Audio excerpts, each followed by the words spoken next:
Hello everyone! Ayan, welcome back to my channel. So, nandito tayo for another reaction video. Siyempre guys, ayan, dudugtungan lang natin yung reaction natin kay dun sa live ni Kuya Bal kagabi. O nung isang araw pala, no? Kasi putol yun, 15 seconds lang. So, yung nakuha lang natin, yung sinabi ni Kuya Bal na ayan, gustong-gusto niyang magkatuluyan si Kalinga Pedro at si Beyonce. So, ito ay full.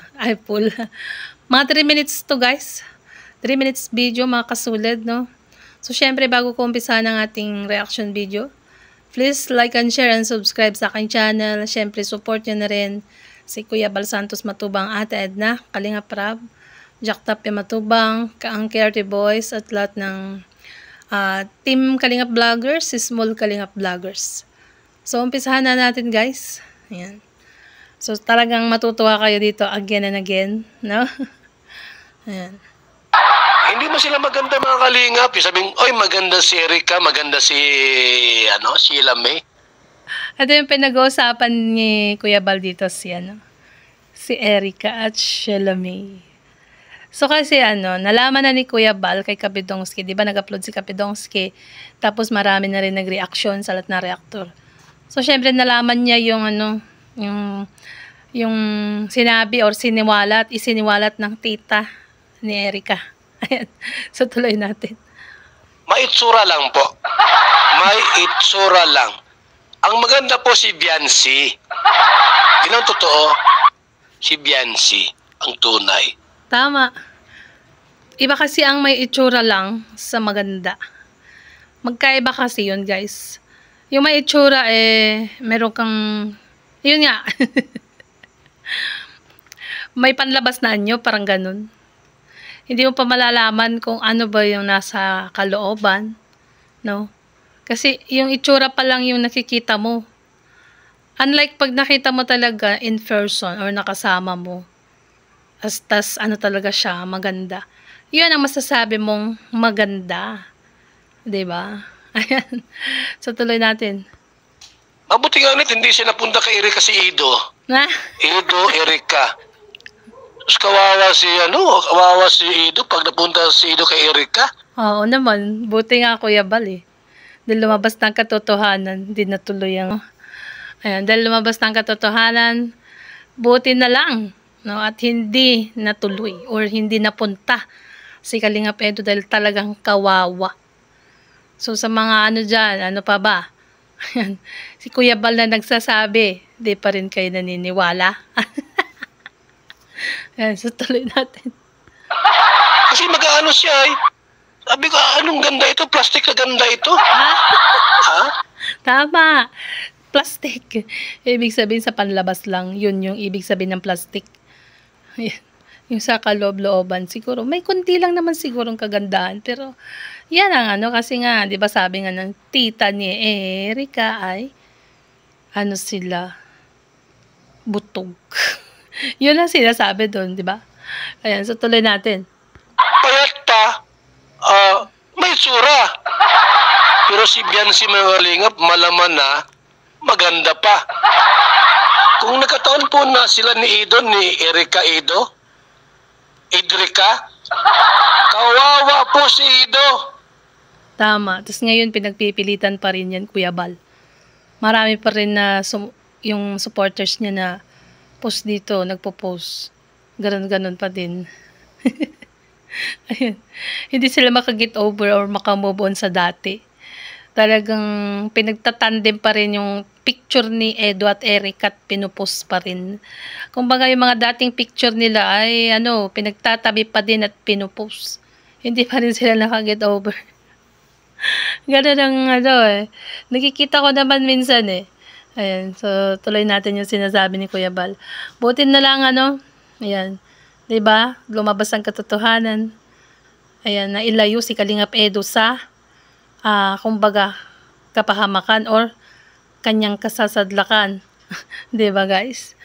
Ayan, so tuloy natin. Kasi yung kanyang kapartner, si Erica, hindi maganda po. Hindi maganda. Maitsura po. Ibang maganda, ibang maitsura. Kumbaga ano lang yung ano itsura niya. Sa panlabas lang. Sabi nga ni Kuya Bal, kaplastikan. O nga, sa panlabas. Kumbaga, sa isang tao na makita, uy, ang ganda-ganda. Tapos yun pala, nasa loob yung bulok. Parang ganun. Example lang yun, guys. Ang maitsura po si Biancy. Sexy na, may laman ang katawan, maganda. Si Erica po, mga kalingap, maliit eh. Payat na maliit pa. Hindi man maganda si Erica po. Ayan, si Kuya Bal na nagsabi niyan, guys, ha? Yun na, pinapakinggan lang natin kung ano sinasabi ni Kuya Bal. Yung itsura niya, mukha niya, liit-liit ang mukha.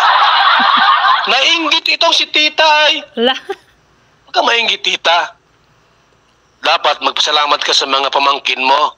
May pamangkin kang may itsura. Huwag mo sabihin mo, oy, ang ganda ni Erica. Di po totoo yan. Sa panlabas. Parang ano ba yun?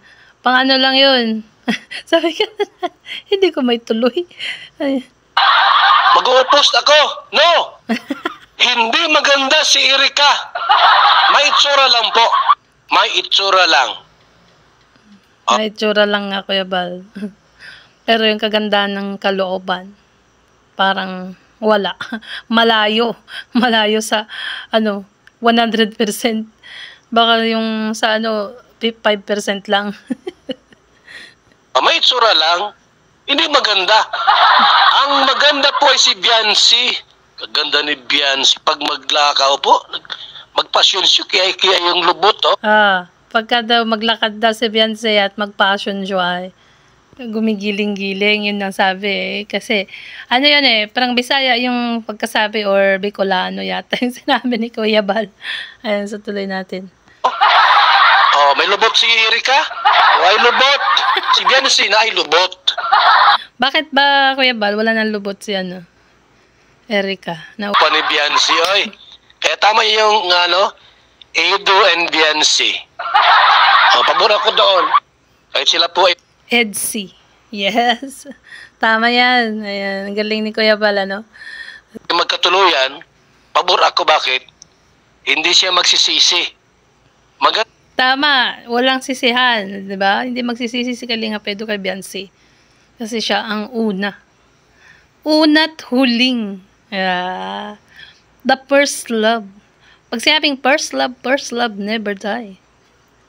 Maganda ay, kung si Erica po, Ay. sisi. Maganda ay, kung si Erica po, wala. Sabi, bakit dyan ka dikit dyan kay Di ba maganda yan? Si Erica, may tsura lang. May tsura lang. May tsura lang. Pero sa kagandahan ng kalooban, nawala na. Nabura. Dahil sa ginawa niya din. Ayan, no? Dahil nga sabi ng tita ay nasilaw sa pera. Ayan, di ba? Si tita na rin yan nagsabi nun eh. Ayan, so tuloy natin. Wait lang. Lakasan ko lang to.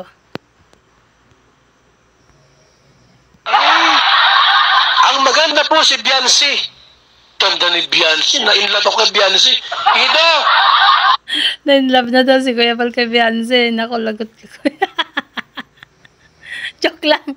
Ayan, so tuloy natin. Ninong ako ha, para maisayaw ko si Beyonce.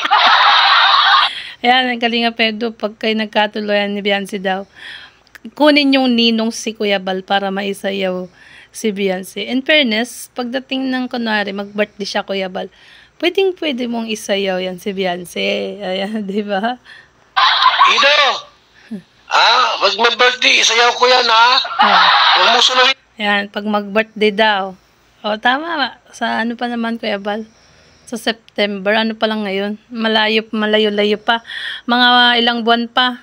Ngayon ay May, June, July, August, September. Uy, 4 months na lang!